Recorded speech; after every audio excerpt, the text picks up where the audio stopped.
आरुषि नुपुर और राजेश तलवार की अकेली संतान थी। कुछ ही दिनों में वो 14 साल की होने वाली थी।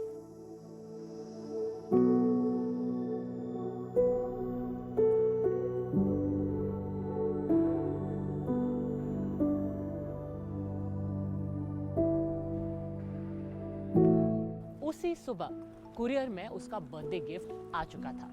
डिनर के बाद राजेश और नुपुर ने आरुषि का उसका बर्थडे गिफ्ट दिया, एक नया डिजिटल कैमरा। जाहिर सी बात है, आरुषि बहुत खुश थी। तीनों ने मिलकर ढेर सारी फोटोग्राफ्स खींची। उस रात 10 बजे तक सब कुछ ठीक था।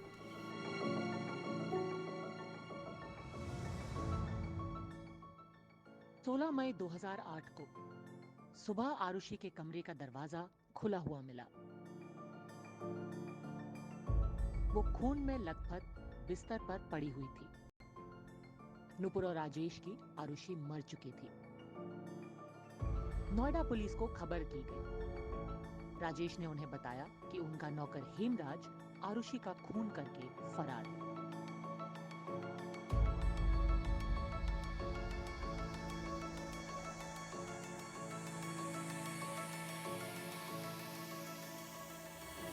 सबका पहला शक घर के नौकर हेमराज बंजारे पर इसलिए गया क्योंकि वो भी उसी सुबह से गायब था। देखिए, काफ़ी ग्रूसम मर्डर था। एक यंग टीनेज लड़की की बॉडी मिली थी, उसके रूम में बॉडी मिली थी।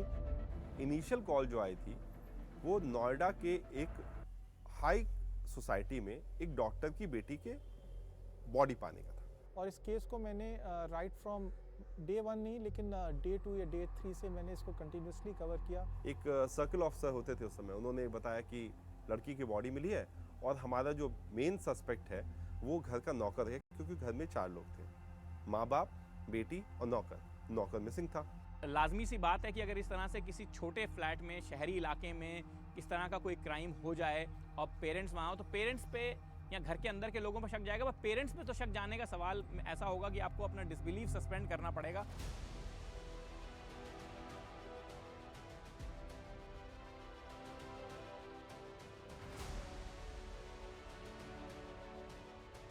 अब शुरुआत हुई कि नौकर कहाँ है भाई, तो उस चीज पे कहानी वहीं पे उस दिन खत्म हो जाती है। आरुषि के मर्डर ने पूरे देश को हिलाकर रख दिया। हर ड्राइंग रूम में यही चर्चा थी, हु किल्ड आरुषि तलवार। और वो इसलिए क्योंकि एक मर्डर ऐसे घर में हुआ, ऐसी फैमिली में हुआ जो कि आपका या मेरा भी हो सकता था, a typical Indian middle class family. और इसीलिए ये मर्डर सिर्फ एक क्राइम, एक मिस्ट्री से कहीं ज्यादा था।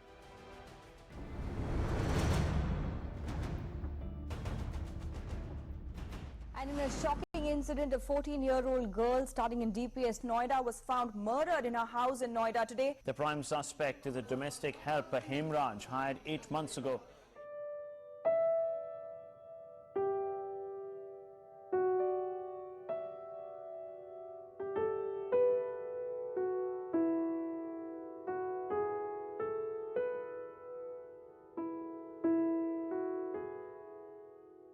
तलवार कौन थे? उनकी ट्रेजेडी में पूरे देश को इतना इंटरेस्ट क्यों था? डॉक्टर नुपुर और राजेश तलवार दोनों साथ में दिल्ली के मौलाना आजाद मेडिकल कॉलेज में पढ़ते थे। दोनों डेंटिस्ट थे। हौज खास में बहुत अच्छी प्रैक्टिस भी थी। फिर 5 साल के आईवीएफ ट्रीटमेंट के बाद जब डॉक्टर नुपुर तलवार प्रेग्नेंट हुई तो पूरी फैमिली यहाँ नोएडा में शिफ्ट हो गई, डॉक्टर तलवार की पेरेंट्स के घर के पास ही। ये एक middle class, working class family थी। आरुषि भी डीपीएस नोएडा में पढ़ती थी। ज्यादातर लोग देखते तो कहते ये एक नॉर्मल फैमिली है, इतनी नॉर्मल कि लोगों को समझ में नहीं आ रहा था कि उनके साथ ऐसा कैसे हो सकता है।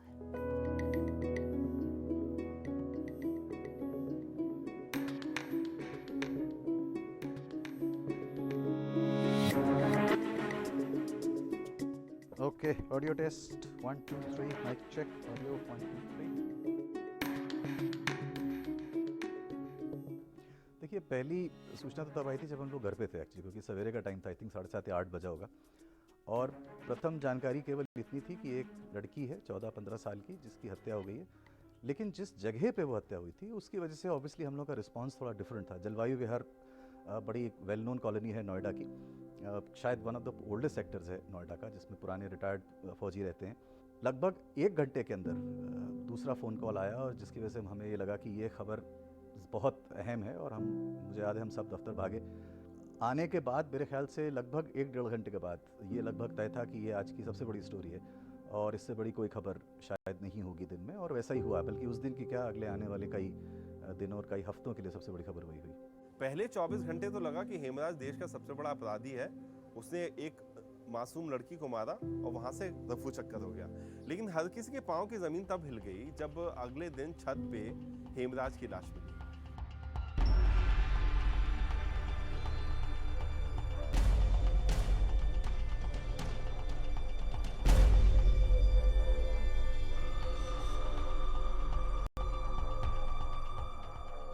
पर कहानी में असली ट्विस्ट यहाँ से आया।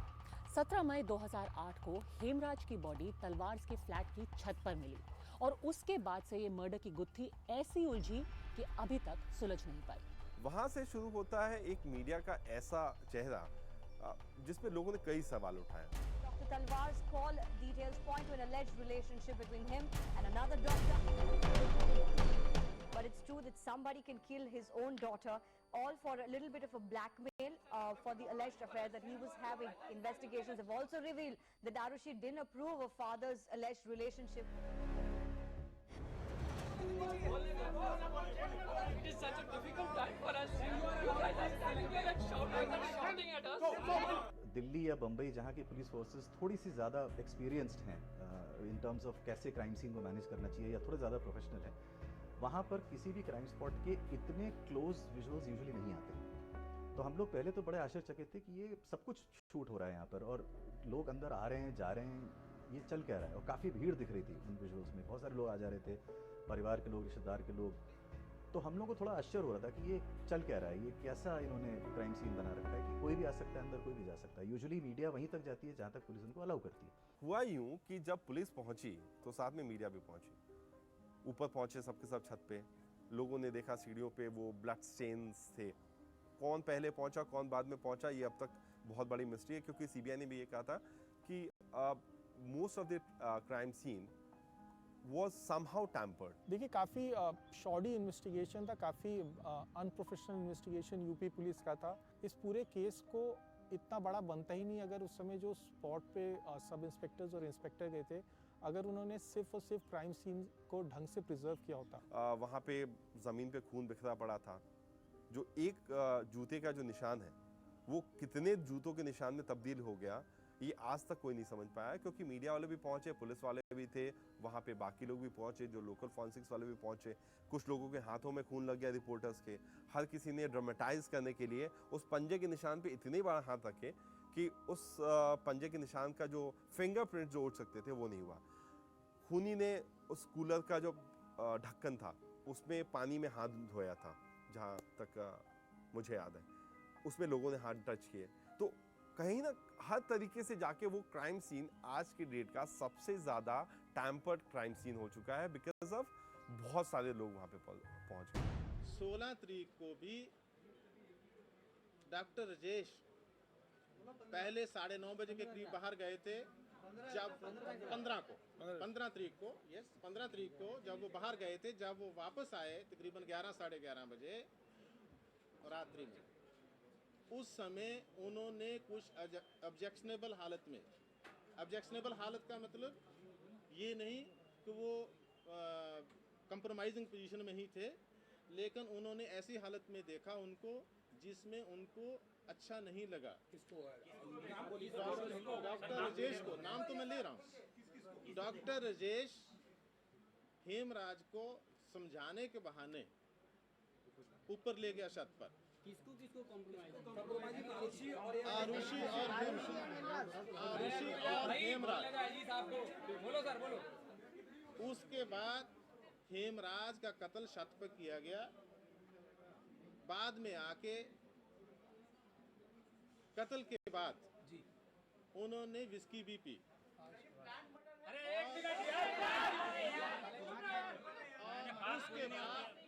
उसके बाद उन्होंने आरुषि का कत्ल किया। सेकंड टर्निंग पॉइंट आया जब उस वक्त के जो आईजी रेंज थे उन्होंने एक प्रेस कॉन्फ्रेंस किया था और वो मेरे अपने पर्सनल असेसमेंट में एक क्लासिक टेक्स्ट बुक एग्जाम्पल है कि कैसे प्रेस कॉन्फ्रेंस नहीं करना चाहिए। It was an example of bad communication. उससे ज़्यादा अनप्रोफेशनल प्रेस कॉन्फ्रेंस नहीं हो सकता कि जो सीनियर मोस्ट ऑफिसर है जो मीडिया को एड्रेस कर रहा है वो विक्टिम का नाम कई बार भूल जाता है, वो किसी भी फैक्ट को कोजेंटली एक्सप्लेन नहीं कर पाता है।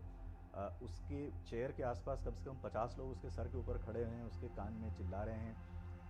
बहुत ही बैडली ऑर्गेनाइज था और आप समझिए कि रिपोर्टर्स बहुत शार्प होते हैं ये पकड़ने में कि ऑफिसर में कॉन्फिडेंस है या नहीं बोलते समय। पेशेंस जो एक फाइन किसी इंट्रिकेट क्राइम के केस को समझने के लिए चाहिए होती है, बिकॉज गुरदर्शन सिंह जी आईओ नहीं थे केस के, वो इन्वेस्टिगेटिंग ऑफिसर कभी भी नहीं थे, वो सीनियर सुपरवाइजरी अफसर थे केस के, तो उनको पेशेंस जो दिखानी थी शायद उसकी मुझे इमीडिएटली कमी दिखाई दी गुरदर्शन सिंह जी के बातचीत करने के अंदाज में। जो प्राइम अक्यूज्ड है वो डॉक्टर राजेश तलवार है, जिसने अपनी स्टूडेंट बच्ची का भी कत्ल किया और अपने सर्वेंट का भी।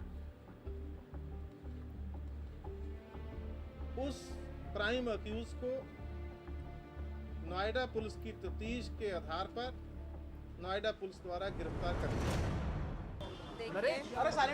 My life has completely collapsed. My normal, happy family has been completely destroyed. My husband is innocent, and I know that. As a mother and a wife, I know that. All I can say is, please everyone out there, pray for Arushi's soul, pray for Rajesh, pray for my family. I have full faith in the judiciary of this country. I have full faith in God, and I'm certain truth is going to prevail. Please सारे लोग, सभी लोग मेरे और मेरे परिवार के लिए दुआ कीजिए।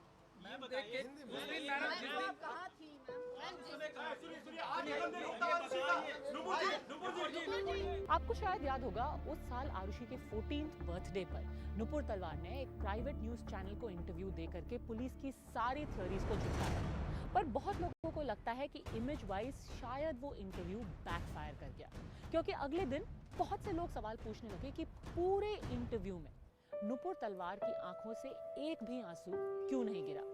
कई लोगों के दिमाग में ये अपने में ही एक एडमिशन ऑफ गिल्ट था। ह्यूमन बिहेवियर की स्टडी में आपको दिखेगा कि कोई एक सिंगल एक्सेप्टेड रिस्पांस पैटर्न या स्टाइल नहीं होती। मीडिया ने कई बार उसको ये सवाल उठाया कि ये इतनी कंपोज्ड कैसे थी, ये तो माँ है, कंपोज्ड हो सकती हैं, क्यों नहीं हो सकती। ज़रूरी नहीं है कि कोई आदमी दहाड़े लगा के रोना है धोना ही करे ये साबित करने के लिए कि वो गिल्टी है या नहीं है। तो बिल्कुल इसमें कोई दो राय नहीं है कि उसको ओवर एनालाइज किया गया और एक पॉप एनालिसिस जिसको कहते हैं वो की गई, आधी अधूरी और कभी कभी बिल्कुल भी समझ का इस्तेमाल नहीं दिखाया गया उस केस में, और ये रॉन्ग था बिकॉज इसके आधार पे क्राइम स्टैब्लिश नहीं होते हैं कि एक आदमी कंपोज्ड है या नहीं है। Please don't waste time, please don't waste time. मेरा भाई कल से लापता है, प्लीज उसको ढूंढिए। आप ये क्वेश्चंस मैं बाद में भी आंसर कर सकता हूँ, पहले उसको ढूंढिए कहाँ लेके गए हैं वो उसको। Please I request you, please find out.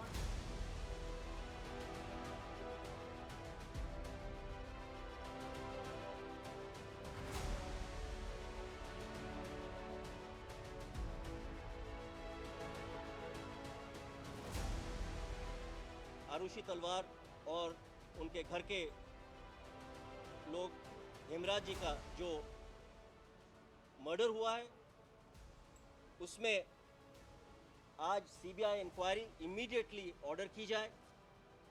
Central government Delhi police establishment act के तहत एक्शन ले, यूपी गवर्नमेंट अपना कंसेंट दे।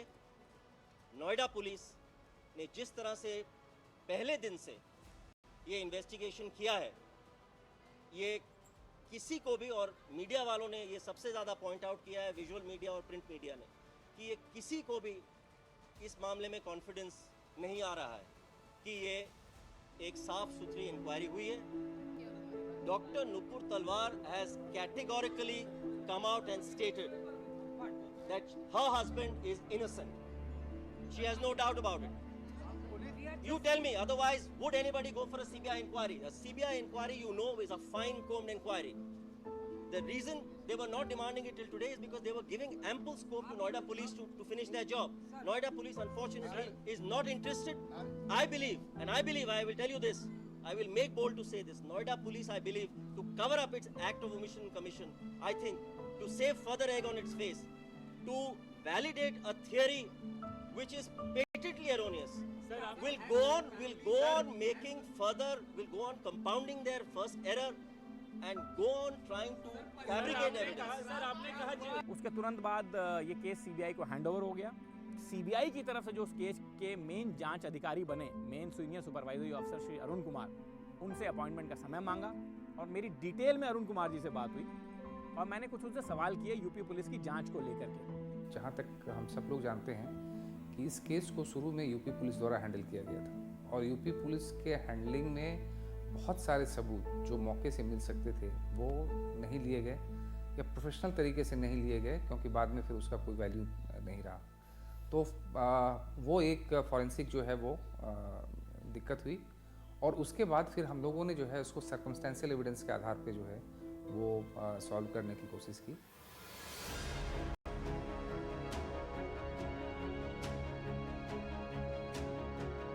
दो इंजरी मार्क बड़े प्रोमिनेंट थे उसके शरीर पे, एक लेफ्ट साइड पे माथे पे बाएं साइड पे जो कि एक ब्लंट ऑब्जेक्ट से किया गया था, वार था, और दूसरा उसकी जो गर्दन थी उसको स्लिट किया गया था, उस पे एक तेज वेपन से उसकी गर्दन काटी गई थी। जो कट था वो सर्जिकल नाइफ का था, वो दिखाता था कि एक एक्सपर्ट ने किया। चूँकि माता पिता दोनों डॉक्टर थे, हालांकि डेंटिस्ट थे, लेकिन शुरुआती दौर में मेडिकल में आपको पता है कि सबकी पढ़ाई सिमिलर होती है। ये सीबीआई ने अपनी क्लोजर रिपोर्ट में कई जगह मेंशन किया है। उन्होंने कहा कि जो पिलो था और जो बेडशीट थे उसको उस पे से ब्लड मार्क्स मिले हैं, वॉल स्क्रैपिंग से ब्लड मार्क्स मिले हैं, और सीबीआई को कहीं ना कहीं ये शक था कि जो आरुषि के जो बॉडी जब मिली थी, वो जो कपड़े पहने थे वो कपड़े नहीं थे जब उसकी हत्या की गई थी। तो इस कारण से सीबीआई ने ये हमेशा मेंटेन किया कि जो क्राइम सीन था उसको उसके साथ थोड़ी खिलवाड़ किया गया है, उसको ड्रेसअप किया गया है, उसके साथ छेड़खानी की गई है, और ये किसी और ने नहीं किया होगा बट तलवार दंपति ने किया था। जो फर्स्ट लॉट जो था, जो छत पे पहुंचा, उसका ये कहना था कि सीढ़ियों पे सेंटर में वो ब्लड स्पॉट्स थे और कपड़े में बांध करके हेमराज को ऊपर ले गया गया। लेकिन जब हेमराज की बॉडी को देखा गया जो कि कूलर के पैनल से ढकी हुई थी, तो हेमराज के पैरों में चप्पल थे। अगर उसको नीचे मारा गया तो चप्पलों के साथ उसको क्यों घसीट के ले गया गया? और अगर घर में केवल दो लोग थे तो क्या राजेश तलवार और नुपुर तलवार का बॉडी बिल्डअप इतना था कि 70 किलो के हेमराज के शव को वो ड्रैग करके ऊपर लेके जाते हैं? वहीं पे क्राइम सीन पे हेमराज की बॉडी दिखाई दी गई, न्यूज़ चैनल्स पे खबर चली और उसके बाद कई रिपोर्टर्स वहाँ पे स्पॉट पे गए थे। गर्मी के दिन थे और पीक समर्स था, बॉडी डिकम्पोज कर गई थी और काफ़ी इनफैक्ट बहुत मुश्किल था बॉडी को रिकॉग्नाइज करने में कि वो हेमराज की बॉडी है कि नहीं। फोर्सफुल एंट्री के साइन नहीं थे, तो लोगों ने सोचा कि कौन हो सकता है, माँ बाप ही हो सकते हैं। तो एक नैरेटिव बिल्डअप हो गया कि घर में दो गए, दो बचे, माँ बाप ने मारा। एविडेंसेस का खेल तो बाद में कोर्ट में चला। उनका जो घर है ये जलवायु विहार अपार्टमेंट नोएडा में है। एक नॉर्मल मिडिल क्लास या अपर मिडिल क्लास मकान जैसे होते हैं वैसे है, करीब 1300-1400 स्क्वायर फीट का मकान था। इसमें जो फ्रंट एंट्रेंस थी उसमें एक ग्रिल का दरवाज़ा था और उसके बाद एक और लकड़ी का दरवाज़ा था। जो ग्रिल वाला दरवाज़ा था वो अंदर से सेल्फ लॉक था और बाहर से उसको चाबी से भी खोला जाता था। और इसमें सीबीआई ने अपनी क्लोजर रिपोर्ट में ये कहा था कि एक अटेम्प्ट किया गया था ये दिखाने के लिए, जब मेड सर्वेंट सुबह 6:30 बजे आई थी, कि किसी ने कमरे का जो जाली वाला दरवाज़ा उसको किसी ने बाहर से लॉक कर दिया, मतलब हेमराज ने लॉक किया, वो भाग गया वहाँ से। जबकि अगर वो अंदर से खोलने की कोशिश करती नुपुर तलवार, ये सीबीआई कह रही थी, तो खुल जाता। उन्होंने ऊपर से चाबी फेंकी अपनी जो भारती जो मेड है उसके लिए, और भारती ने वो चाबी लेके अंदर खोला। तो जैसे ही वो अंदर गई तो उसने देखा कि राजेश तलवार और नुपुर तलवार फूट के रो रहे हैं और उन्होंने कहा कि हेमराज ने हमारी बेटी को मार दिया। We have not learned the art of crime scene investigation, and thereby in the process we are losing very, very valuable evidence.